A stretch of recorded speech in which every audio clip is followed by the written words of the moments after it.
अस्सलामुअलैकुम guys, welcome back to my YouTube channel. उम्मीद करती हूँ आप सब लोग खैर खैरियत से होंगे। मैं भी बिल्कुल ठीक-ठाक हूँ अल्हम्दुलिल्लाह। आज मैं आप लोगों के लिए लेकर आई हूँ फाइनल टर्म की प्रिपरेशन के हवाले से वीडियो। सब्जेक्ट है हमारे पास CS 101। जैसा कि आप सब लोग जानते हैं कि स्प्रिंग 2022 के एग्ज़ाम्स जो हैं फाइनल टर्म के स्टार्ट होने वाले हैं। तो जी आज ये वीडियो आप लोगों के लिए बहुत हेल्पफुल रहेगी CS 101 के स्टूडेंट्स के लिए। इसको सब लोगों के साथ आपने शेयर करना है। आज मैंने इसमें 109 और 110 दोनों लेक्चर्स को कवर अप किया है। इसमें जो भी हमारे पास इम्पोर्टेंट MCQs हैं, जो भी इम्पोर्टेंट डेफिनेशंस हैं, जो भी शॉर्ट क्वेश्चंस हैं, लॉन्ग क्वेश्चंस हैं, सब कुछ मैंने आज इस वीडियो में जो है कवर अप किया है 109 और 110 लेक्चर्स के हवाले से। अगर आप इस लेक्चर को अच्छे से ले लेते हैं दोनों को, तो आपकी इसकी प्रिपरेशन हो जाएगी। अब आपके अपने ऊपर है कि आप जो है इसका सिर्फ कॉन्सेप्ट ले लीजिए या फिर इसको याद कर लीजिए। इट्स अप टू यू कि आप जो है अगर बहुत अच्छा लिख सकते हैं तो सिर्फ इसमें से कॉन्सेप्ट ले लीजिए। कॉन्सेप्ट मैंने इसमें दे दिया, जो चीज़ एक्सप्लेन करने की वो एक्सप्लेन कर दिए। तो चलिए चलते हैं अब हम अपनी वीडियो की तरफ। तो मैं आ गई हूँ अपनी वीडियो की तरफ। यहाँ पे मैंने ये एक PDF जो है बना रखी है, जिसमें मैंने 109 और 110 लेक्चर दोनों कवर अप किया है।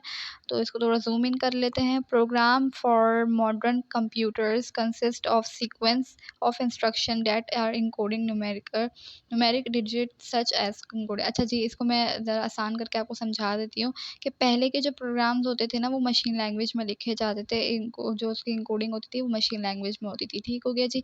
असेंबली लैंग्वेज में आपको बता देती हूँ, mnemonic system for representing program is collectively called an assembly language. अच्छा जी, असेंबली लैंग्वेज का मैं आपको यहाँ पे वर्ड पे लेके जाती हूँ और समझा देती हूँ। यहाँ पे मैं वर्ड पे आ गई हूँ। यहाँ पे मैंने एग्जाम्पल लिया LD/R6 कॉमा शिपिंग चार्ज। अच्छा जी, ये जो LD और R6 यानी कि एक रेफरेंस दिया हुआ है R6 का हमारे पास LD को। LD जो होता है वो हमें दिया हुआ है एक कोई भी कह लीजिए आप रिप्रेजेंटिंग नेम दिया हुआ है हमें। ठीक हो गया जी। LD तो ये है हमारे पास निमोनिक। ठीक है, निमोनिक यहाँ पे हम लिख लेते हैं, इसको निमोनिक है ये हमारे पास। ठीक है, निमोनिक नेम ले लीजिए आप। ये LD/R6 क्योंकि इसके साथ R6 का रेफरेंस है। फिर से मैं अपने PDF पे आ गई। यहाँ पे आपको दिया हुआ है वेरिएबल्स और आइडेंटिफायर्स के बारे में। यहाँ पे आपको वेरिएबल और आइडेंटिफायर्स के बारे में पूछा जा सकता है। जो डिस्क्रिप्टिव नेम्स होते हैं वो कहलाते हैं वेरिएबल्स और आइडेंटिफायर्स। यहाँ पे मैं आपको एग्जांपल के साथ समझा देती हूँ। दोबारा से मैं आ गई अपनी वर्ड की स्क्रीन पे। आप देख लीजिए, ये था हमारे पास निमोनिक, मैंने आपको समझा दिया। तो उसके साथ जो चीज़ दूसरी लिखी हुई है, जो चीज़ उसको डिस्क्राइब कर रही है, यानी कि वो है डिस्क्रिप्टिव नेम। यानी शिपिंग चार्ज यहाँ पे डिस्क्राइब कर रहा है कि यहाँ पे शिपिंग चार्ज पे किए गए हैं किसी भी प्राइस के साथ। आप कह लीजिए कि अगर कोई ऑनलाइन शॉपिंग की गई है तो उसके साथ कुछ हम डिलीवरी चार्जेस भी पे करते हैं, तो वो शिपिंग चार्जेस जो होते हैं ये इसका डिस्क्रिप्टिव नेम है। तो ये कहलाते हैं वेरिएबल्स और आइडेंटिफायर्स। आई होप कि आपका ये कॉन्सेप्ट क्लियर हो गया हो। तो चलिए चलते हैं वापस PDF की तरफ। यहाँ पे मैं PDF पे वापस आ गई हूँ। आपको कॉन्सेप्ट क्लियर हो गया होगा। अब आगे चलते हैं हम लोग असेंबलर्स की तरफ। असेंबलर्स क्या होते हैं? Assemblers were develop to convert mnemonic expressions into machine language. यानी कि ये कन्वर्ट करता है निमोनिक एक्सप्रेशंस को मशीन लैंग्वेज के अंदर। ठीक हो गया जी। यानी कि जो भी निमोनिक एक्सप्रेशंस होती हैं हमारे पास, उसको कन्वर्ट करने के लिए हम असेंबलर्स को यूज़ करते हैं। उसके बाद नेक्स्ट है हमारे पास डीबगिंग।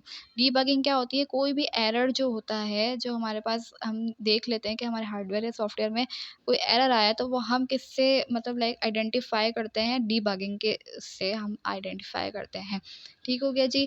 आगे हमारे पास है नेक्स्ट ट्रांसलेटर। ट्रांसलेटर क्या होते हैं? आपको सबको पता है कि जो चीज़ किसी भी लैंग्वेज में चीज़ लिखी हुई है उसको ट्रांसलेट करना हो तो वो ट्रांसलेटर उसका काम करते हैं। यानी यहाँ पे कंप्यूटर की बात करें तो हाई लेवल लैंग्वेज को ह्यूमन लैंग्वेज में कन्वर्ट करने के लिए ट्रांसलेटर्स यूज़ होता है। अच्छा, ये कुछ MCQs हैं जो मैंने लिख के रखे हैं, आप लोग देख लीजिएगा। यहाँ पे आपको बताया गया सबसे पहले MCQs में 1940 में एक रिसर्च हुई थी जिसमें हमें पता चला था कि जो है नेशनल सिस्टम जो होता है वो इंस्ट्रक्टेड होता है। वो उसके बारे में बताया गया था कि mnemonic than the numeric term. उसमें जो है निमोनिक एक्सप्रेशंस यूज़ की जाती थी, न्यूमरिक फॉर्म्स नहीं होती थी। तो ये रिसर्च हुई थी 1940s में। अच्छा, यहाँ पे मैंने आपको 1940s मार्क करके दिया है जैसे इसका आंसर है। तो आप जो है आपको यहाँ पे नीचे MCQs में अगर इसको देंगे तो आपको इस तरह से दे सकते हैं। 1941 भी ऑप्शन हो सकता है, 1942, 1943 या फिर आपके पास 1939 भी हो सकता है। ठीक हो गया जी। First generation language was machine language थी, सबसे पहली जनरेशन की लैंग्वेज। सेकंड जनरेशन की लैंग्वेज थी असेंबली लैंग्वेज। और जो थर्ड जनरेशन की लैंग्वेज थी हमारे पास वो थी फोर्टन। ठीक हो गया जी। Fortran was developed for scientific and engineering application. अच्छा जी, यहाँ पे आपको बताया गया फोर्टन जो होती है वो साइंटिफिक और इंजीनियरिंग एप्लीकेशन के लिए डेवलप की गई थी, बनाई गई थी। अच्छा जी, कोबोल जो होती है वो यूएस नेवी ने बनाई थी बिजनेस पर्पस के लिए, ठीक हो गया जी। Compiler are able to translate the program in a more easy language, familiar language to human, यानी कि कंपाइलर क्या करता है, इस तरह से हमारे प्रोग्राम को ट्रांसलेट करता है जो हमारे मतलब ह्यूमन लैंग्वेज के फेमिलियर हो, ह्यूमन लैंग्वेज को इजीली समझ में आ सके, ऐसी लैंग्वेज में कंपाइलर ट्रांसलेट कर देता है। कोबोल की जो है एब्रीविएशन आपसे पूछी जा सकती है एमसीक्यूज के पॉइंट ऑफ व्यू से, कॉमन बिजनेस ओरिएंटेड लैंग्वेज, ठीक हो गया जी। फोटोन भी पूछा जा सकता है, फोटोन जो होता है फॉर्मूला ट्रांसलेटर होता है। अगर आपसे 2 मार्क्स का यहाँ पे नेचुरल और फॉर्मल लैंग्वेज के हवाले से डिफरेंस पूछा जा सकता है, तो आप देख सकते हैं कि नेचुरल लैंग्वेज जो होती है वो फेमिलियर होती है ह्यूमन लैंग्वेज है, जो हमारी लैंग्वेज है वो नेचुरल लैंग्वेज है, और जो प्रोग्रामिंग लैंग्वेज है वो होती है फॉर्मल लैंग्वेज, ठीक हो गया जी।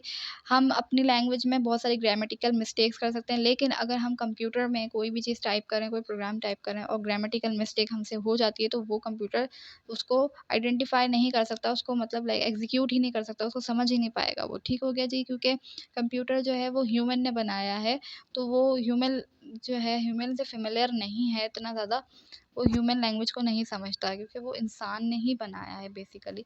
अच्छा जी, यहाँ पे अब हम आगे बढ़ते हैं अगर, तो हमारे पास है कंपाइलर और इंटरप्रेटर के बारे में।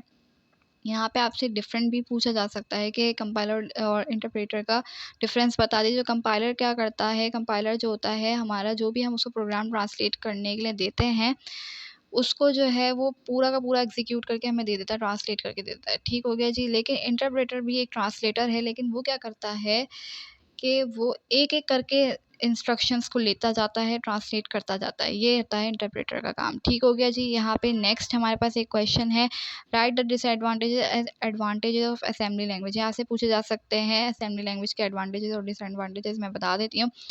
We use syntax to represent the program, हम सिंटैक्स को जो होता है यूज़ करते हैं, और इसका डिसएडवांटेज उसके सामने लिखा हुआ है कि सिंटैक्स बहुत मुश्किल से याद होते हैं, यानी कि हम उसको याद नहीं रख सकते, भूल जाते हैं वो, क्योंकि वो कोड्स हैं, ठीक हो गया जी।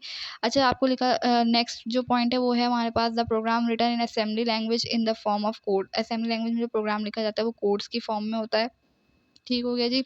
और कोड्स के बारे में लिखा हुआ है कि कोड्स आर मशीन डिपेंडेंट होते हैं कोड्स, ठीक हो गया जी। ये फर्स्ट सेकंड पॉइंट्स मैंने दोनों आपके क्लियर, आई होप क्लियर हो गए हो। थर्ड पॉइंट पे हम आते हैं, it requires less instruction to get the result. अच्छा, ये लेस इंस्ट्रक्शंस में भी हमारा प्रोग्राम को जो होता है वो रिजल्ट दे देता है हमें, लेकिन आगे आपको दिया हुआ है, it force to think in small incremental steps. अच्छा जी, छोटे छोटे स्टेप्स के बाद रुक जाता है, सोच सोच के चीज़ें करता है, मतलब काम करता है, थोड़ा सा थिंकिंग इसकी जो है वो, मतलब हमसे बार बार कुछ ना कुछ हमसे पूछ रहा होता है, जैसे कि कोई भी इंस्ट्रक्शंस हमें दे देता है कि भाई इसके बारे में बता दें, तो इस तरह से ये काम करते हैं असेंबली लैंग्वेज, ठीक हो गया जी।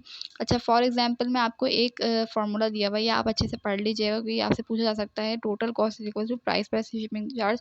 ये मैंने अभी आप लोगों को बताया कि अगर हम कोई भी चीज़ बाय करते हैं तो उसमें हम प्राइस और शिपिंग चार्ज दोनों पे करते हैं, अगर हम ऑनलाइन कोई चीज़ बाय करते हैं, डिलीवरी चार्जेस जिसको हम कहते हैं, ठीक हो गया जी। तो यही था हमारा लेक्चर 109 और 110।